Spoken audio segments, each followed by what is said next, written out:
HRN listeners. As we celebrate our 15th year, we are deepening our commitment to giving voice to the next generation of food systems storytellers, and we need your help.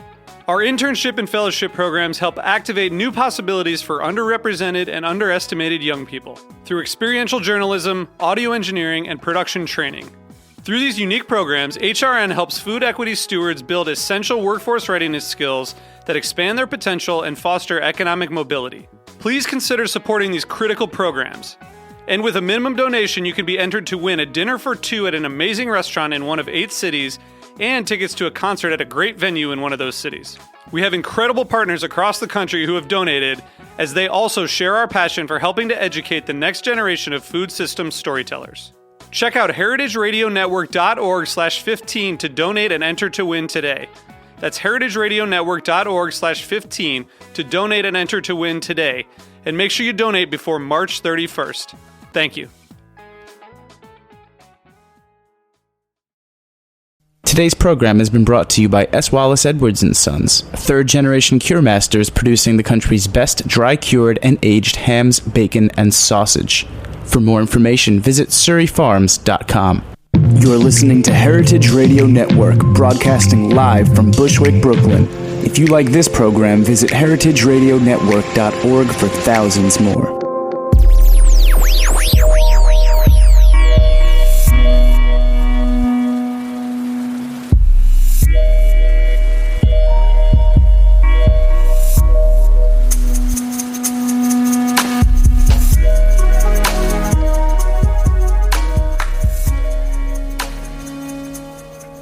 All right, Thursday, it's 1 o'clock, and once again, you have tuned into the Heritage Radio Network. You are listening to The Farm Report, and I'm your host, Erin Fairbanks. And we are coming to you live from the back of Roberta's Pizza in beautiful Bushwick, Brooklyn. And today, we are on the line with Jim Gerritsen of Wood Prairie Farms. Jim is also president of the Organic Seed Growers and Trade Association. Jim, welcome to the show. Thank you, Erin. It's nice to be here. So, Jim, we brought you on the show today. You're heading down to New York City, I believe, next week for a series of events. But your group, the Organic Seed Growers and Trade Association, is currently involved in a lawsuit with agri-giant Monsanto, basically ascertaining that farmers have the right to protect themselves from being accused of patent infringement by Monsanto. And it was interesting, taking a look at the suit and kind of taking a look at Monsanto when you visit their website to kind of see how they describe themselves. They say, if there was one word to explain what Monsanto is about, it would have to be farmers. It's our purpose to help them, farmers, meet the needs of a growing population. And I'm just curious how you may describe them differently. Well, what is interesting to me is that the other day I was on the Internet and came across an article that I'd read before, and Monsanto, of all the corporations in the world, Monsanto has been rated the least ethical corporation. So that being the case, anything that comes from Monsanto is something that I tend to not believe, and apparently a lot of people in the world agree with me. The fact is, Monsanto has not been the friend of the family farmer. It's been documented that they have, on 144 occasions, taken farmers to court, suing them for alleged violation of their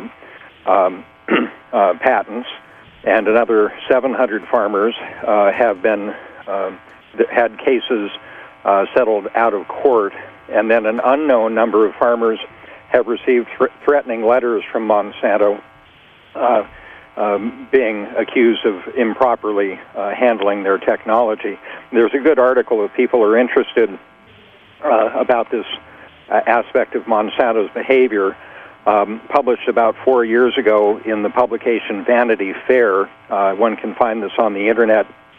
The title of the article is Harvest of Fear, and it's a good primer on the techniques that Monsanto uses in rural America to maintain this discipline and compliance with their view of the world. But as an American farmer, I certainly don't look upon Monsanto as anyone that is doing any favor to me. And in fact, it's their aggressiveness and their pollution through genetic engineering, transgenic agriculture, that has caused the plaintiffs, in the farmers in our plaintiff group, to file our lawsuit. And that lawsuit is known as Organic Seed Growers and Trade Association et al. V. Monsanto.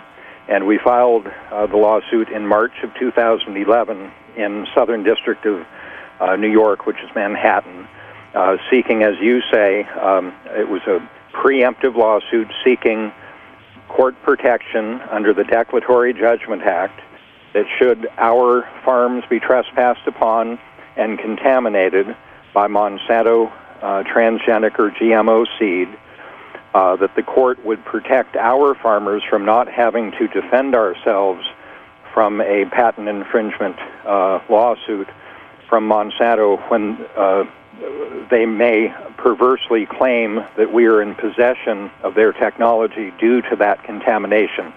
The fact is, we're not customers of Monsanto. We don't want their seed. We don't want their technology. We don't want their trespass. We don't want their contamination of our crops. And we most certainly don't want to lose our farms in an effort of trying to defend ourselves from a frivolous lawsuit claiming that we've taken their GMO technology. Well, I want to come back to that issue of contamination, but before we do, I want to give my listeners a little bit more of a sense of who you are. And so I was hoping you could tell us a little bit about Wood Prairie Farms and, just a brief history of your farm and what you grow there. Yes. My family and I have been farming organically for 36 years on our small family farm in northern Maine. We have an isolated farm. We're surrounded on three sides by the North Maine woods, and that isolation is perfect for us to grow the organic seed crops that we make our living from growing and selling. We've got a mail order business so that we sell directly to home gardeners and market farmers across the United States. We've got customers in all 50 states. And so we raise organic seed, primarily organic seed potatoes. We're in the part of Maine that used to be known as the Potato Empire, and potatoes are still by far the biggest crop up here. And in fact, Aroostook County has more potatoes grown in it than any other county in the United States. So this is big potato country, and the climatic conditions up here allow farmers in Aroostook County to grow the highest quality seed potatoes in North America, and we sell them direct to our customers. So we grow other seed crops in addition to potatoes, crops like corn and squash, peppers, and tomatoes. But the potatoes is the largest portion of what we grow and sell. And just for those who may not know, what is the difference between a seed potato and a potato I would pick up at, the Union Square Farmers Market or in a grocery store? Well, they would look very much alike. Potatoes are vegetatively propagated, which means that you take a potato and you cut it up into the appropriate size seed piece and you plant that in the ground. That's how 99.9% of all the potatoes in the world are grown now. And the inherent problem within that system is that you can get transference of disease through the seed pieces. So there is a system of seed certification set up so that we have inspectors come out to our farm throughout the summer, checking our crop for freedom from disease. And the important reason for that is this, that a crop that is loaded with disease will, in the next generation, can produce a significantly lowered quality and yield of the crop. So producing high-quality seed is very important for our customers, many of whom are market growers. They may be the farmers that your listeners buy from when they go to the farmers' markets. But having good quality seed potatoes is the first insurance that you're going to get a good quality crop to be harvested. And so the appearance is the same, but the potatoes that we grow as seed potatoes are ones that have been checked for freedom from disease, and they do tend to run small. If you've got a 100-pound bag of large potatoes and a 100-pound bag of smaller-sized potatoes, you'll find that the smaller potatoes will plant more row feet, so it's more economical to plant the smaller potatoes. So the seed potatoes, for several reasons, are on the small side, which is what a gardener or a farmer would want. Okay. And now you also are the president of the Organic Seed Growers and Trade Association. And can you tell us a little bit about that organization and what type of work you do? Yes. OSCATA, Organic Seed Growers and Trade Association, we established about 5 years ago, and it is the trade association for the organic seed industry. And it's comprised of individual seed farmers, organic seed companies, and organic seed breeders or professionals that work in the seed industry. So it's basically a great group for developing and strengthening and protecting organic seed. So when the threat of GMO contamination became clear to us, it was natural for us to get involved in this lawsuit, which seeks to protect not only farmers from contamination, but actually to protect the right of citizens in our country to have access to good, clean food.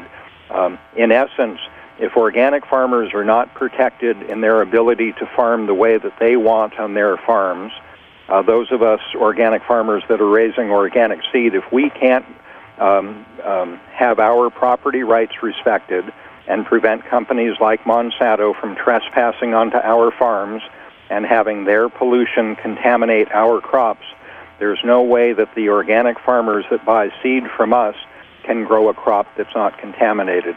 If you start with contaminated seed, the crop that you harvest after planting that contaminated seed will be contaminated. And we believe that Americans should have a right of access to a future of some kind of food as an alternative to genetically engineered food, that it's their right of access, and that is why their interests really are at the center of the lawsuit that we have filed in federal district court.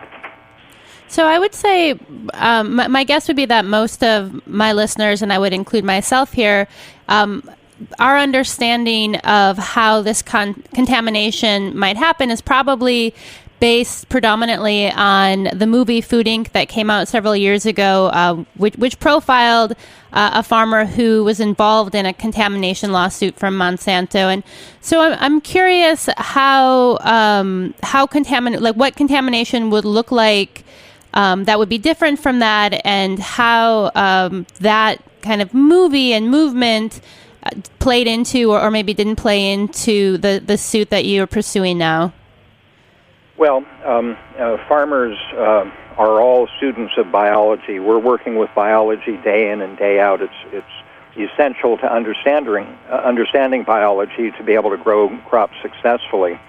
The nature of biology is that most crops go through a pollination period, and during that pollination window, there is mobile pollen, sometimes spread by the wind, sometimes spread by insect, that can go off-target, off-site.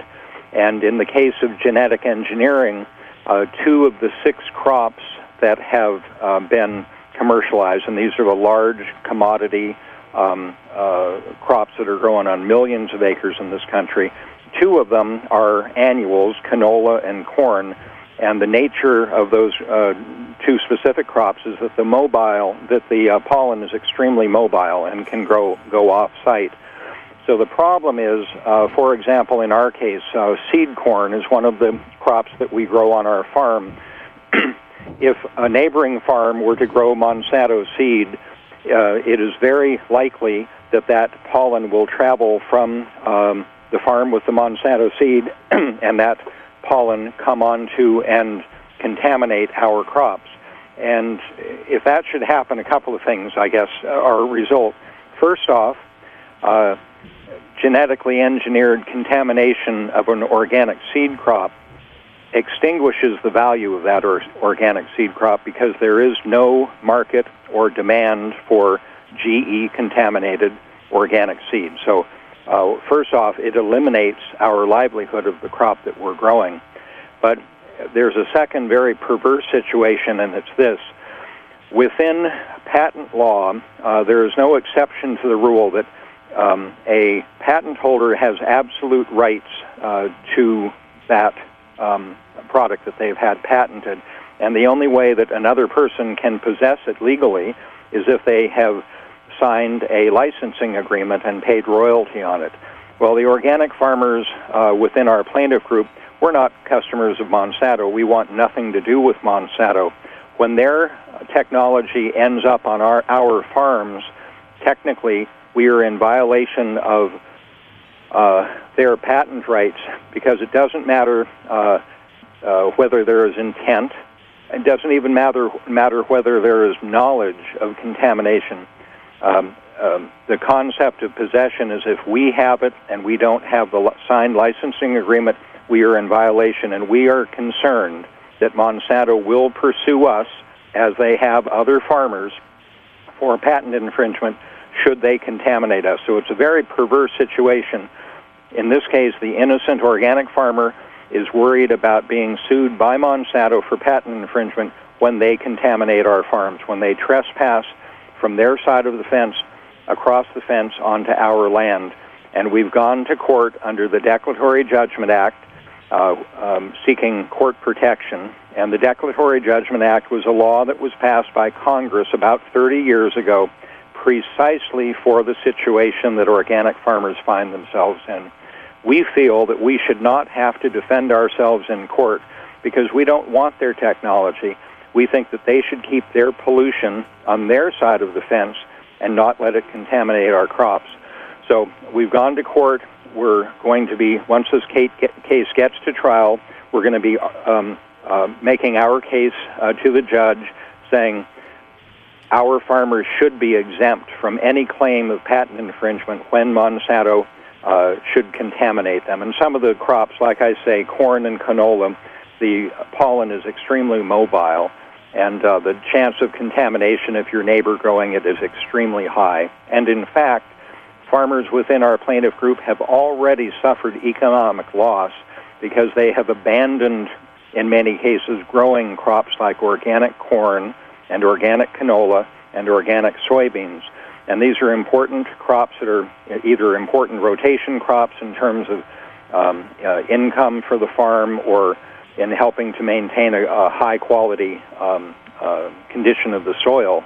And it's something that farmers have not wanted to do, but in their best judgment, they've decided that the chance of contamination is so high and the fear that they have of being pursued by Monsanto is such that they've abandoned these crops. So the economic harm has occurred to our farmers.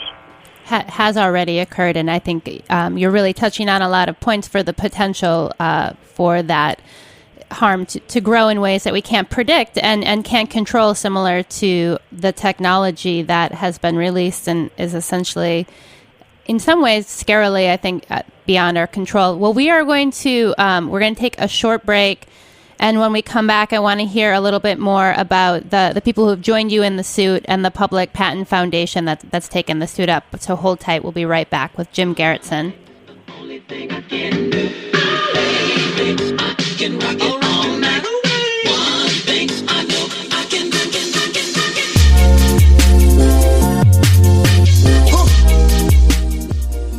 Listening to the I Can Chop Chop mix by Obesity on heritageradionetwork.org.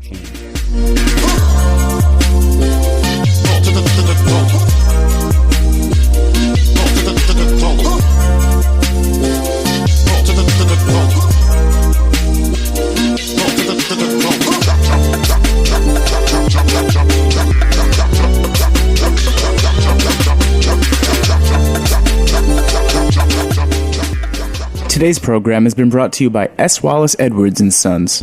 Edwards Suriano hams are aged to perfection for no less than 400 days and hickory smoked to achieve a deep mahogany color. The Edwards name is well known for its world-class aged and cured meats. Their exclusive curing and aging recipe produces a unique flavor profile that enhances the quality characteristics of Berkshire pork. Optimum amounts of pure white fat marbling contribute to a flavor that's a delicate, perfect balance between sweet and salty.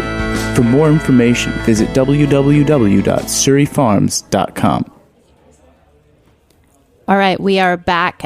You're listening to the Farm Report, and I am on the line with Jim Gerritsen. Jim is president of the Organic Seed Growers and Trade Association, which is currently involved in a lawsuit with the agrigiant Monsanto. And Jim, one of the things I think is so interesting about how we kind of use the legal system to create change and to create laws that protect and recognize the intricacies of like what's happening on the ground is how do we where do those things start? And I'm curious, you guys are working with the Public Patent Foundation, and how did you find them, or how did they find you? I mean, how did you find yourself at the head of this important suit?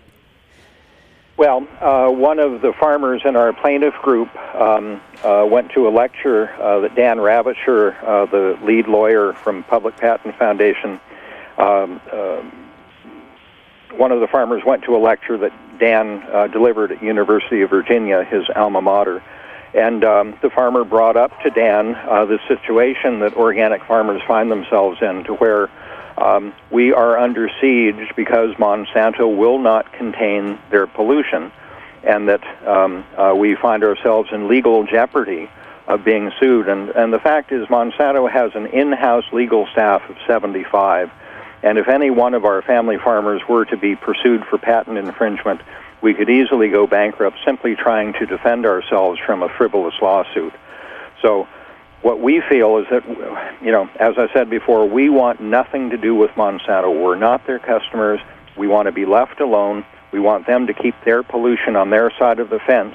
And if they are unwilling to do that, at the very least, we want the courts to give us protection so that we don't have to risk our farms by defending ourselves in court from a false claim of patent infringement. We don't want to possess their technology. The fact is, we don't want anything to do with Monsanto. We certainly don't want our crops contaminated by them. And can you tell us a little bit about the types of organizations and other types of farmers that are involved in the suit? Are they regionally located, or how does it kind of play out for the other people involved in the suit?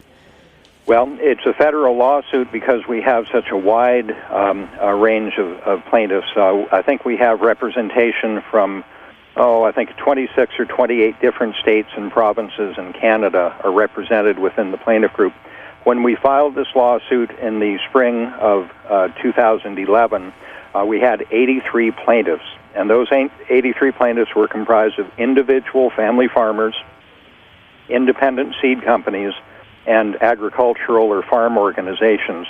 And if you take the combined memberships of all those groups, we have well over 300,000 citizens involved in this lawsuit, and that includes about 25% of all the certified organic farms in the United States and Canada.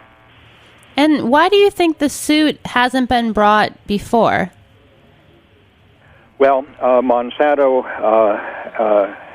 has a bag of tricks, and one of the tricks is to stall the lawsuits for as long as they can, and typically the farmers run out of resources with which to pursue the case.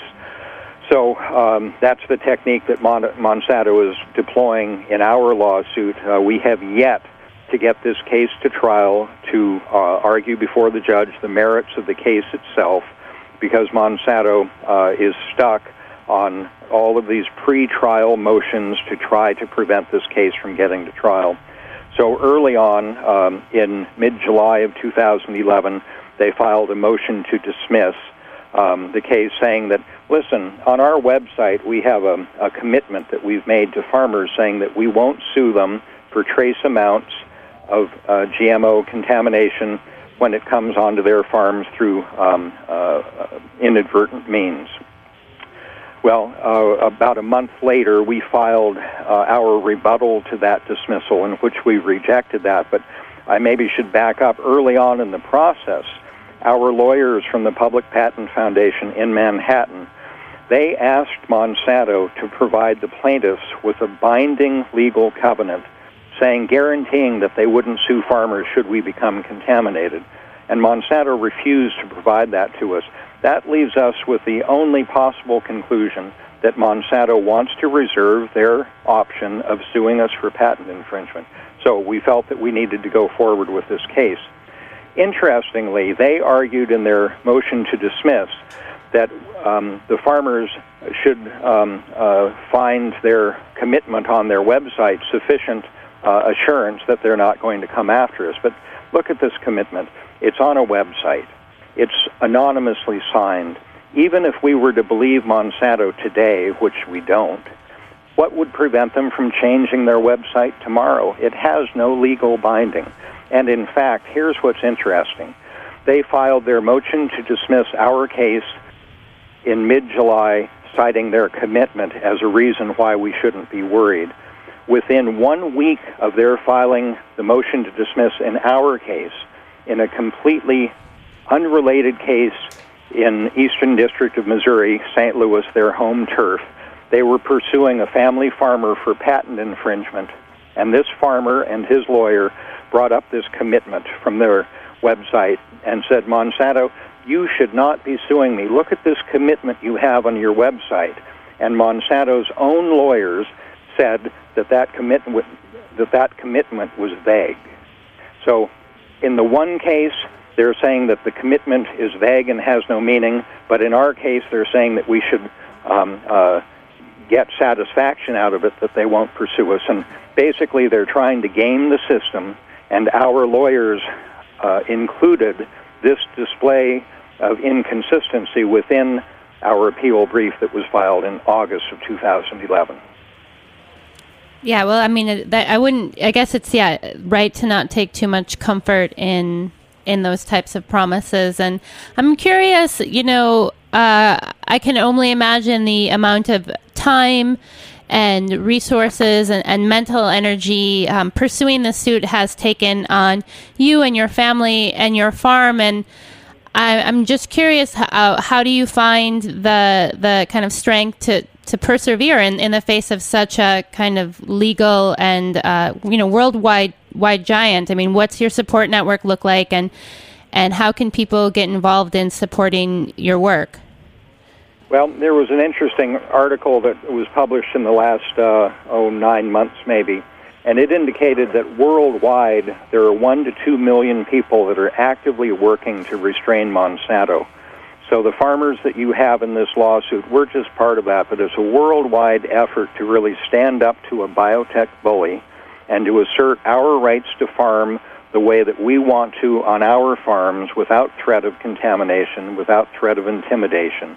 And this is going on worldwide. There's a lawsuit going on down in Brazil now where the farmers are challenging Monsanto's collection of royalty fees for patents that go against the law in Brazil. And in fact, there was a ruling recently against Monsanto in that case. So I think that there are people that have seen that Monsanto is a terribly irresponsible corporate citizen, needs to be restrained from their pollution of the environment and of crops that are not their own.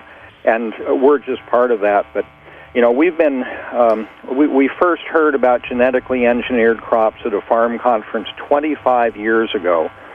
In my case, it was when Pat Roy Mooney from the ETC group gave a talk at a conference that I was speaking at in Canada.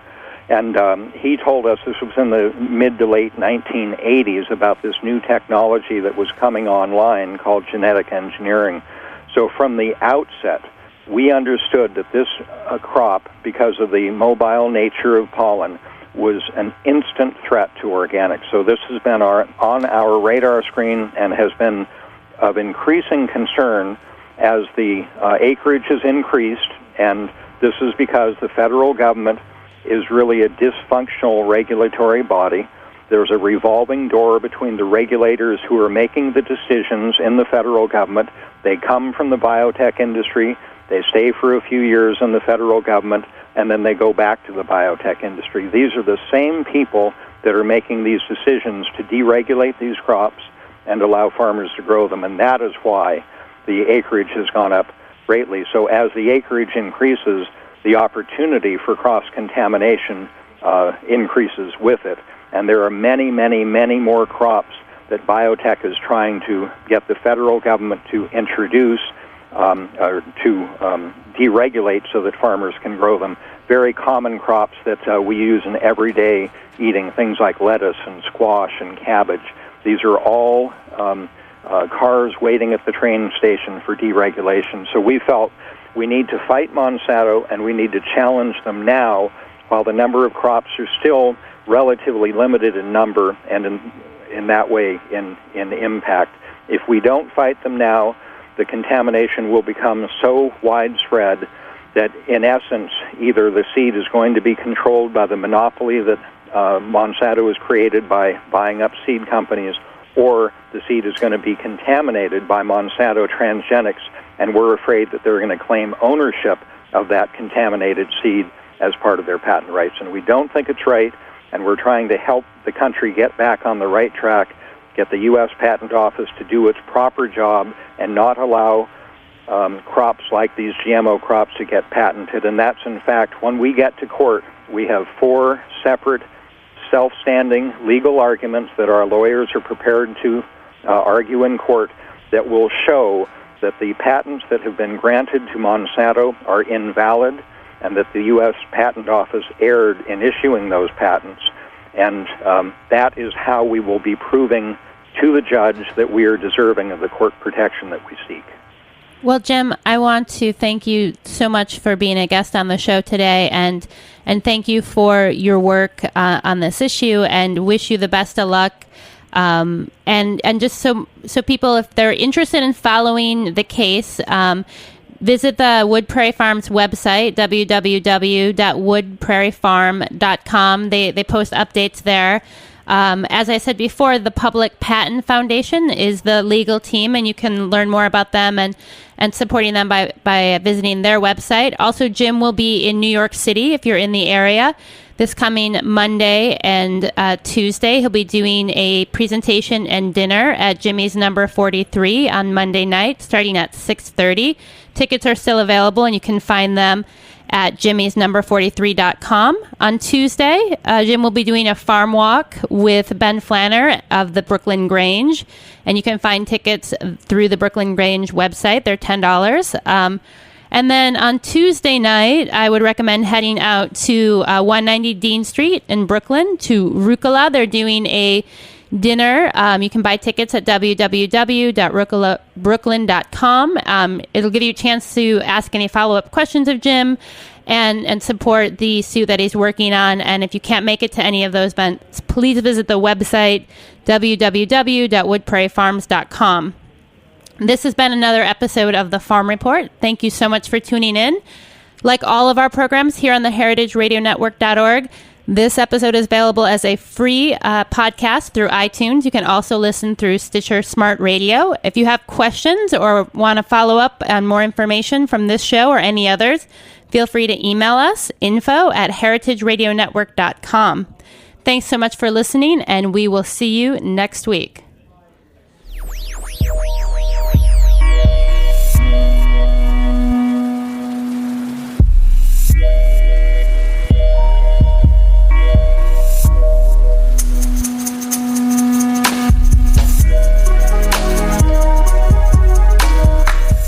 Thanks for listening to this program on heritageradionetwork.org.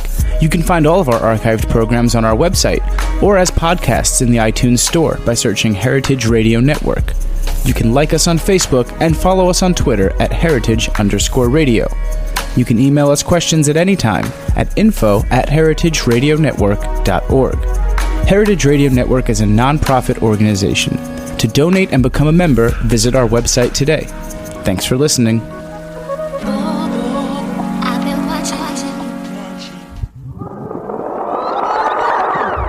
What's hot at the green market? You're about to find out now. It's the Grow NYC Market Update.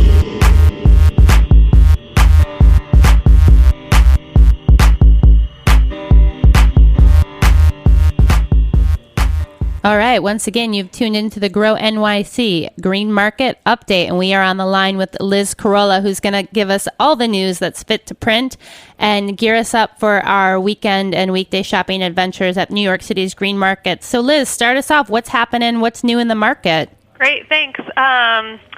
Peanuts. So peanuts are not an item generally available at our markets, but right now Lonnie's Farm and J&A Farm, they sell at 97th Street. They have peanuts. It's really exciting. They're really fresh, so if customers buy them, they'll want to boil or roast them first before cracking into the shells. Boiled peanuts. Oh. I don't know. Sorry about that. But boiled peanuts are sold on the side of the road in the South and best eaten on road trips and long summer afternoons in a baseball stadium, but I'm looking forward to introducing them into my fall lineup of foods, and it's really exciting to see a new variety of something show up at the market. And I also want to reinforce what Jean said last week. There's a bumper crop of pumpkins this year, tiny ones, big ones, even bigger ones, decorative ones good for steaming, roasting, making into pies. It is pie baking season, so we've had apple pies in the office this week. Markets are having cook-offs, and almost all the ingredients can come from the market: butter, lard, flour, and, of course, the filling of your choice. So excited about that. Pumpkins, definitely something I think of every fall. I mean, the other thing I'm always thinking about is apples, and I'm wondering if you have any apple recommendations for us. Great, yeah. Jean was telling me that she ran into Chef Peter Hoffman from Back 40 and Back 40 West, of course, longtime Green Market supporter.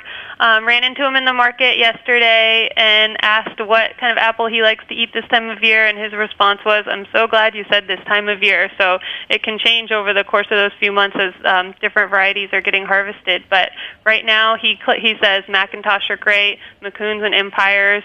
But for us, the key is really just to ask the grower or the farm stand worker what's good for baking, what's good for sauce, what's good for just eating raw. And Peter says he's loving the orange Cox Pippin from some Mascot orchards.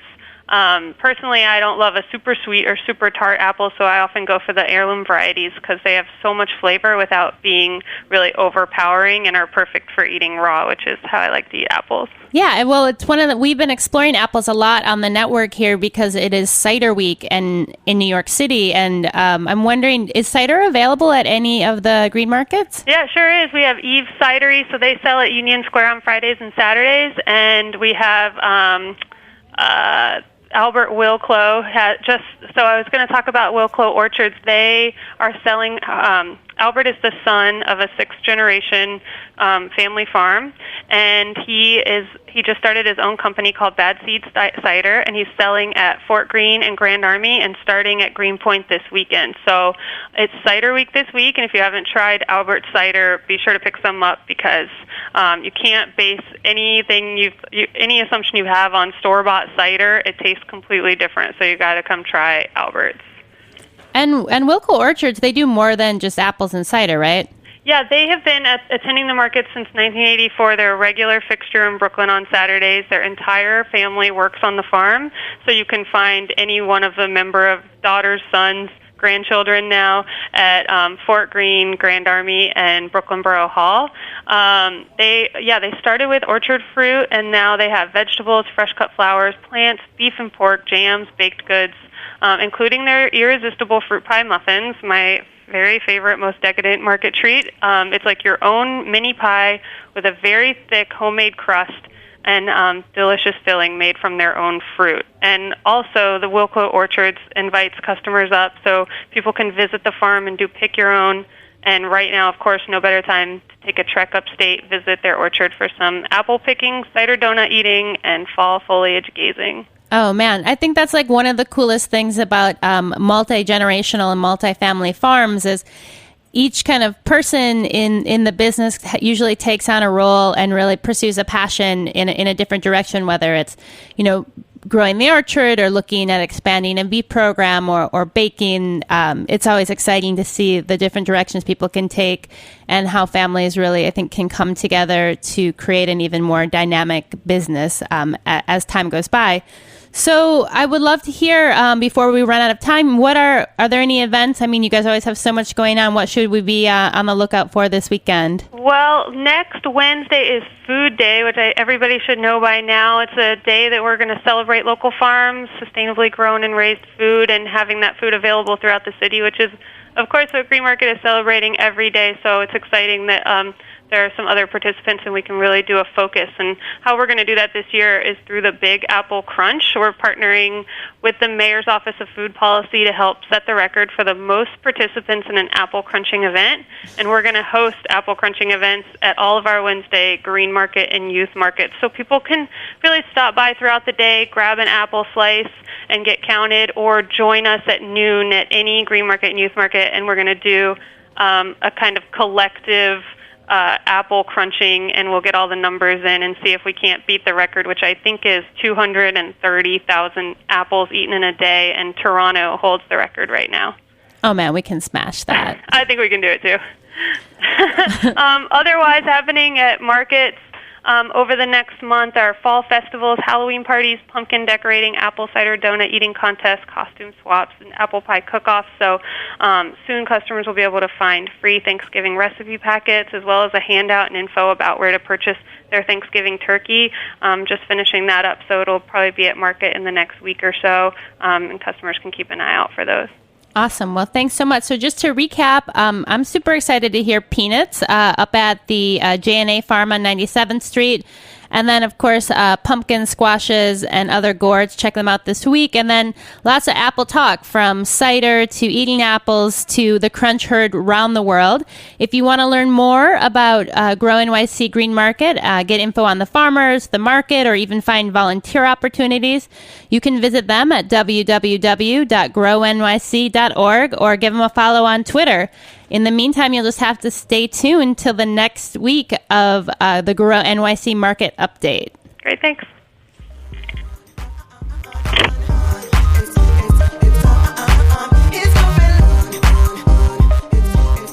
Thanks for listening to this program on heritageradionetwork.org.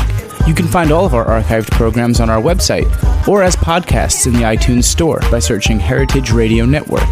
You can like us on Facebook and follow us on Twitter at @heritage_radio. You can email us questions at any time at info@heritageradionetwork.org. Heritage Radio Network is a non-profit organization. To donate and become a member, visit our website today. Thanks for listening.